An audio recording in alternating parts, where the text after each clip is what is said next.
Paper 7A direct டாக்ஸேஷனில் December 2025 எக்ஸாமுக்கான சப்ளிமெண்ட்ரினா என்னென்ன amendment இருக்குது, June exam that is June 2025 எக்ஸாமுக்கு என்ன அப்ளிகபிளோ அது எல்லாமே டிசம்பர் 2025க்கும் அப்ளிகபிள்.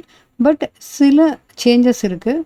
அந்த அமெண்ட்மெண்ட்ஸை தான் இந்த சப்ளிமெண்ட்ரி அப்படின்னு இன்ஸ்டியூட்டில் ரிலீஸ் பண்ணியிருக்காங்க. ஸோ இதில் என்னென்ன இருக்குதுன்னு பார்க்கலாம். ரொம்ப கம்மியான அமெண்ட்மெண்ட்ஸ் தான் இருக்குது. ஜூன் 2025 எக்ஸாமுக்கு உள்ள அதே சிலபஸ் அப்படியே வரும். பட் இந்த சில சேஞ்சஸை மட்டும் அதில் நம்ம சேர்த்துக்கணும். ஒன்று எக்ஸ்ட்ராவாக அடிஷன் ஆகிருக்கலாம், அல்லது ஏதாவது சில மாடிஃபிகேஷனாக இருக்கலாம். அதை தான் இங்கே அமெண்ட்மெண்ட்ஸ் ஆர் சப்ளிமெண்ட்ரின்னு இங்கே கொடுக்குறாங்க. இப்போ direct டேக்ஸில் disallowance of expenditure incurred for settling regulatory default under specified acts. இது ஒரு நோட்டிஃபிகேஷன் இஷ்யூ பண்ணியிருக்காங்க 23/4/2025. இந்த டேக்ஸை பொறுத்த மட்டும் டேக்ஸ் அல்லது எனி ஆக்ட் இதில் எக்ஸாம் நடக்கிற அந்த டேட்டுக்கு 6 months முன்னாடி என்னென்ன அமெண்ட்மெண்ட்ஸ் எல்லாம் வந்ததோ அதெல்லாம் அந்த எக்ஸாமில் கேட்பாங்க. ஸோ இது ஏப்ரல் 2025 வந்திருக்கிற நோட்டிஃபிகேஷன். ஸோ இது ஜூன் எக்ஸாமுக்கு அப்ளிகபிள் கிடையாது, பட் டிசம்பர் எக்ஸாமுக்கு அப்ளிகபிள். இந்த மாதிரி தான் இந்த அமெண்ட்மெண்ட்ஸில் போட்டிருப்பாங்க. எதெல்லாம் லேட்டஸ்ட் அப்டேட்ஸ் அதெல்லாம் போட்டிருப்பாங்க. இப்போ இது ஒரு கிளாரிஃபிகேஷன் அல்லது எக்ஸ்ப்ளனேஷன் சொல்லலாம். Government under clause 4 of explanation 3 to section 37(1). Section 37(1) இதில் வரும், பிஜிபிபியில் வரும், profit and gains from business or ப்ரொஃபஷனில் டிஸ்அலவன்ஸ் ஆஃப் எக்ஸ்பெண்டிச்சர் அப்படின்னு நம்ம படிச்சிருப்போம். அதில் டிஸ்அலவன்ஸ் ஆஃப் எக்ஸ்பெண்டிச்சரில் பார்க்கும்போது பிரீச் ஆஃப் கான்ட்ராக்டாக இருந்ததுன்னா அதுக்காக பே பண்ணியிருக்கிற any penalty or any compensation pay பண்ணியிருந்தா அந்த எக்ஸ்பெண்டிச்சர் அலௌடுனா அதை டிடக்ஷனாக அலோவ் பண்ணுவாங்க இன்கம் டேக்ஸில். But breach of any act, சட்டத்தை மீறி நடக்கிறதுனால ஒரு பெனல்ட்டி ஏதாவது கட்டியிருந்தா அந்த எக்ஸ்பெண்டிச்சரை டிடக்ஷனாக அலோவ் பண்ண மாட்டாங்க. அதுதான் டிஸ்அலவன்ஸ் ஆஃப் எக்ஸ்பெண்டிச்சர். இதில் ஒரு எக்ஸ்ப்ளனேஷன் கொடுத்துருக்காங்க இந்த நோட்டிஃபிகேஷனில். குறிப்பிட்ட சில ஆக்ட் நேமை கொடுத்து இந்த ஆக்டுக்காக ஏதாவது பெனல்ட்டி அந்த மாதிரி கட்டியிருந்தாங்கன்னா அது எல்லாமே not allowed as business deduction. Business income calculate பண்ணுறப்ப டிடக்ஷனாக இந்த எக்ஸ்பென்சஸை கிளைம் பண்ண முடியாது. இது என்ன expenses? Expenditure incurred for settling proceeding related to contravention or default under the following லா.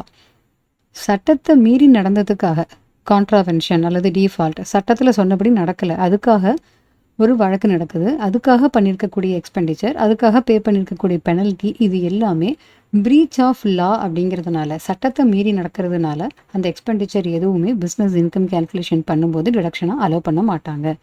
இது ஜென்ரலான ப்ரிவிஷன் தான். பட் இதில் சில ஆக்ட் நேமை ஆட் பண்ணியிருக்காங்க, அவ்வளவுதான். அதில் வேறு எந்த பெரிய சேஞ்சஸும் கிடையாது. Expenditure incur for settling proceeding related to contravention or default under the following law. SEBI act, securities contract regulation act, depositories act, competition act, இந்த 4 ஆக்டை இதில் இன்க்ளூட் பண்ணியிருக்காங்க. நார்மலாகவே எனி லா அதை ப்ரீச் பண்ணும்போது அந்த expenditure not allowed as deduction அப்படிங்கிறது தான். So இங்கே என்ன சொல்கிறாங்க, இந்த 4 லா அது கான்ட்ராவென்ஷன் பண்ணுறப்ப இதுக்காக செட்டிலிங் ப்ரொசீடிங்ஸ் ஏதாவது பண்ணுறாங்க, அதுக்காக எக்ஸ்பெண்டிச்சர் இன்கர் பண்ணால் it is not allowed as deduction. So இது ஜென்ரலான ப்ரொசீஜர் தான், ஜென்ரலான ப்ரொவிஷன் தான். பட் இதில் ஸ்பெசிஃபிக்காக அந்த 4 ஆக்டை இன்க்ளூட் பண்ணியிருக்காங்க இந்த நோட்டிஃபிகேஷனில். அடுத்தது extension of due date for furnishing return of income for the assessment year 25-26. June 2025 எக்ஸாமுக்கும் டிசம்பர் 2025 எக்ஸாமுக்கும் அசஸ்மெண்ட் இயர் 25-26 தான் அப்ளிகபிள். அப்போ ப்ரீவியஸ் இயர் 24-25 இந்த எக்ஸாமில் கேட்பாங்க. That is assessment year 25-26. இந்த அசஸ்மெண்ட் இயர் 25-26க்கான இன்கம் டேக்ஸ் ரிட்டர்ன் ஃபர்னிஷ் பண்ண வேண்டிய டியூ டேட்டை எக்ஸ்டென்ஷன் பண்ணியிருக்காங்க. ஸோ அதை பற்றின இந்த சர்க்குலர் நம்பர், டேட் அதெல்லாம் நமக்கு தேவையில்லை. என்ன டேட் அப்படிங்கிறது மட்டும் நம்ம பார்த்தா போதும். இது கொஸ்டினில் கேட்க நிறையாவே சான்சஸ் இருக்குது. மேபி எம்சிக்யூவில் கூட கேட்கலாம். இப்போ சிபிடிடி நார்மலாக ரிட்டர்ன் ஃபர்னிஷ் பண்ண வேண்டிய டேட்டு, இப்போ நம்ம நார்மலான ரிட்டர்ன் அப்படின்னா டேக்ஸ் ஆடிட்டு, அதாவது எந்த ஆடிட்டும் பார்க்காம நார்மலாக ரிட்டர்ன் ஃபைல் பண்ண வேண்டியவங்க, அதர் தேன் கம்பெனிஸ், அவங்க எல்லாருக்குமே ஜூலை 31 எல்லாருக்குமே தெரியும். ஸோ இப்போ இந்த ஜூலை 31 இருந்து 15th September 2025 டேட் எக்ஸ்டெண்ட் பண்ணியிருக்காங்க. இது அசஸ்மெண்ட் இயர் 25-26க்கு. So CBDT extended the due date for furnishing the return of income for the assessment year 25-26 31st July 2025 இருந்து 15th September 2025 வரைக்கும் டைமை எக்ஸ்டெண்ட் பண்ணியிருக்காங்க. ஃபார் த அசஸீஸ், இது யாருக்கு இந்த டேட் அப்ளிகபிள்? யாருடைய அக்கௌண்ட்ஸ் எல்லாம் ஆடிட் பார்க்க வேண்டாமோ அந்த அசஸீஸ்க்கு இது அப்ளிகபிள். அடுத்தது ITR 1 income tax return form number 1 சகஜ். இது யாருக்கு அப்ளிகபிள் அப்படிங்கிறதுல இங்கே ஒரு பாயிண்ட் இருக்குது. Assessee having long term capital gain under 112A 112A long term capital gain இருக்கக்கூடிய அசஸீஸ் அப் டு 1,25,000. ஏன்னா அப் டு 1,25,000 வரைக்கும் லாங் டேர்ம் கேபிட்டல் கெயின்ங்கிறது எக்ஸம்ஷனுங்கிறது நம்ம ஏற்கனவே படிச்சிருப்போம். ஸோ 112Aல லாங் டேர்ம் கேபிட்டல் கெயினுக்கு அப் டு 1,25,000 வரைக்கும் எக்ஸம்ஷன் கிளைம் பண்ணிக்கலாம். ஸோ அசஸியுடைய இன்கமில் லாங் டேர்ம் கேபிட்டல் கெயின் 112Aல 1,25,000 வரைக்கும் இருந்து அதோட அந்த அசஸிக்கு எந்த ஒரு ப்ராட் ஃபார்வர்டு லாஸ் இல்லை அப்படிங்கும்போது any brought forward loss or loss to be carried forward, brought forward லாஸும் இல்லை கேரி ஃபார்வர்ட் லாஸும் இல்லை under the head can also file the return of income in ITR 1 or ITR 4 provided other conditions are satisfied. மற்ற எல்லா கண்டிஷன்ஸும் satisfy ஆகி அந்த அசஸியுடைய லாங் டேர்ம் கேபிட்டல் கெயின் 112Aல 1,25,000க்குள்ளே இருந்து அதோட ப்ராட் ஃபார்வர்ட் லாஸ் அல்லது கேரி ஃபார்வர்ட் லாஸ் அந்த ஹெட்டில் எதுவும் இல்லை அப்படின்னா அவங்க இன்கம் டேக்ஸ் ரிட்டர்ன் ITR 1 சகஜுங்கிறது சிம்பிளிஃபைட் ஃபார்ம், அந்த ஃபார்மோ அல்லது ITR 4 ப்ரிசம்டிவ் டாக்ஸேஷன், இந்த ரெண்டு அவங்க எது வேணாலும் ஃபைல் பண்ண அவங்களுக்கான அந்த ஃபார்ம் எதுவோ அதை அவங்க ஃபைல் பண்ணிக்கலாம். இது முக்கியமான ஒரு பாயிண்ட். இதெல்லாம் MCQவில் கேட்கலாம். ஏன்னா எது அமெண்ட்மெண்ட்டோ லேட்டஸ்ட் அமெண்ட்மெண்ட்டோ அதிலிருந்து கண்டிப்பாக கொஸ்டின் கேட்பாங்க. ஸோ இதெல்லாம் சின்ன சின்ன பாயிண்ட்டுங்கிறதுனால MCQவில் கேட்குறதுக்கு நிறையாவே சான்சஸ் இருக்குது. அடுத்தது TCS applicability on specified luxury goods under section 206(1)(f) tax collected at source.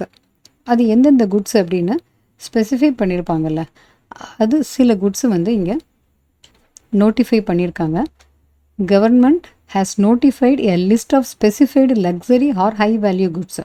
குறிப்பிட்ட ரொம்ப லக்ஸரியான குட்ஸு அல்லது ரொம்ப வேல்யூ அதிகமாக இருக்கக்கூடிய குட்ஸு அதை லிஸ்ட் கொடுத்துருக்காங்க, நோட்டிஃபை பண்ணியிருக்காங்க கவர்மெண்ட்டில்.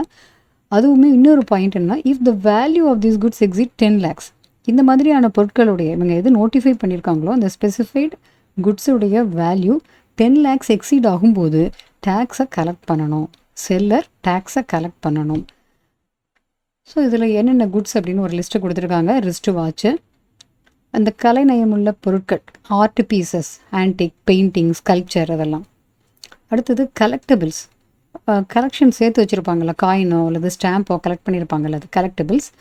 அடுத்தது இந்த போட் ரிலேட்டடாக யாட்சு, போட் சொல்லலாம். இன்னொன்று வந்து கனூஸ், இது எல்லாமே போட் வகைகளை சேர்ந்தது தான்.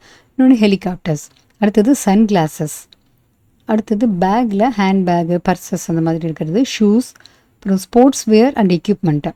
இது வந்து கோல்ஃபு கிட்டு அல்லது ஸ்கைவேர், இதெல்லாம் இதுக்கு எக்ஸாம்பிளாக போட்டிருக்காங்க. அடுத்தது home theatre. Horses used for horse racing or polo, horse racing அந்த மாதிரி இதுக்கு யூஸ் பண்ணக்கூடிய குதிரைகள். இப்போ இது எல்லாமே ஹை வேல்யூ குட்ஸ் அப்படின்னு சொல்கிறாங்க. இந்த குட்ஸுடைய வேல்யூ 10 lakhs எக்ஸீட் ஆகும்போது செல்லர் டேக்ஸை கலெக்ட் பண்ணணும் அப்படிங்கிறது இந்த நோட்டிஃபிகேஷனில் கொடுத்துருக்காங்க. ஸோ இந்த நோட்டிஃபிகேஷன் மூலமாக இந்த மாதிரியான லக்ஸரி குட்ஸை வந்து யார் யார் வாங்குறாங்க அப்படிங்கிறதுக்கு ட்ரேஸ் பண்ணுறதுக்கும் அண்டு டேக்ஸ் எவேஷனை தடுக்கிறதுக்கும், டேக்ஸை பே பண்ணாமல் அவாய்ட் பண்ணுறாங்கல்ல அதை தடுக்கிறதுக்காகவும் இந்த மாதிரி TCS இந்த குட்ஸுக்கெல்லாம் நோட்டிஃபிகேஷனில் இஷ்யூ பண்ணியிருக்காங்க. This notification ensures TCS compliance on high and discretionary goods to curb tax evasion and improve traceability of luxury purchases. இன்னும் சில சின்ன சின்ன பாயிண்ட்ஸ் இருக்குது. No deduction of tax at source, no TDS on payment of amount referred to in section 80CCA2. இது வந்து national saving scheme NSSல ஒரு person அமௌண்ட்டை deposit பண்ணிவிட்டு அதை வித்ட்ரா பண்ணும்போது அந்த person individual NSS amount withdraw பண்ணுறாங்க, அசஸி இண்டிவிஜுவலாக இருக்கும்போது அந்த அமௌண்ட்டை பே பண்ணுறவங்க TDS பிடிக்கணும்னு அவசியம் இல்லை. No deduction of tax at source on payment of amount under national saving scheme which is withdrawn by the assessee being individual. எனக்கு கொஸ்டினில் இந்த மாதிரி MCQ கேட்பாங்கல்ல, கேட்குறப்ப இது வந்து அசஸி இண்டிவிஜுவலாக இருக்கணும், அது வித்ட்ரா பண்ணுறப்ப அந்த அமௌண்ட்டை பே பண்ணுறவங்க டேக்ஸை டிடக்ட் பண்ண வேண்டாம், பட் அந்த அமௌண்ட்டு நேஷ்னல் சேவிங் ஸ்கீமுடைய அமௌண்ட்டாக இருக்கணும் அப்படிங்கிற இந்த பாயிண்ட்டை நோட் பண்ணி படிச்சிட்டிங்கன்னா கொஸ்டினில் அவங்க ட்விஸ்ட் வைக்கிறப்ப ஈஸியாக இருக்கும்.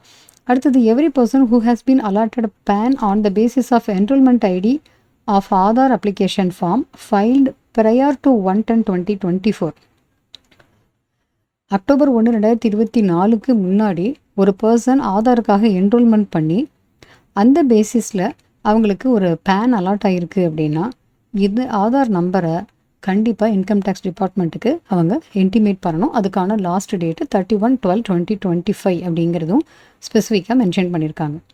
ஸோ எந்த பர்சனுக்கெல்லாம் பேன் அலாட் ஆகிருக்கு, அந்த பேன் அலாட் ஆகிருக்கிறது எதை பேஸ் பண்ணி சொல்கிறாங்க, 1/10/2024 முன்னாடி ஆதாருக்கான அப்ளிகேஷன் போட்டிருக்காங்க. அந்த basis of enrolment ID of Aadhaar application form filed prior 1/10/2024 இவங்களுக்கு பேன் அலாட்மெண்ட் ஆகும்போது இந்த ஆதார் நம்பரை principal director general of income tax systems அல்லது director general of income tax system அல்லது இந்த அத்தாரிட்டிஸ் வேறு எந்த பர்சனை ஆத்தரைஸ் பண்ணியிருக்காங்களோ, இந்த அத்தாரிட்டிஸ் யார் வேறு பர்சன் ஆத்தரைஸ் பண்ணியிருக்காங்களோ அவங்கக்கிட்ட இன்டிமேட் பண்ணணும் இந்த அசசி பேன் நம்பரை.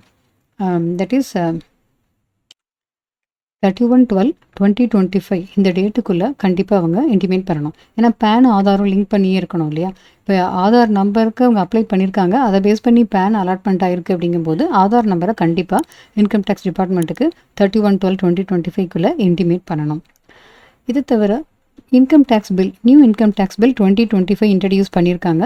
அதுவும் ஒரு அமெண்ட்மெண்ட்டில் இந்த பாயிண்டில் கொடுத்துருக்காங்க.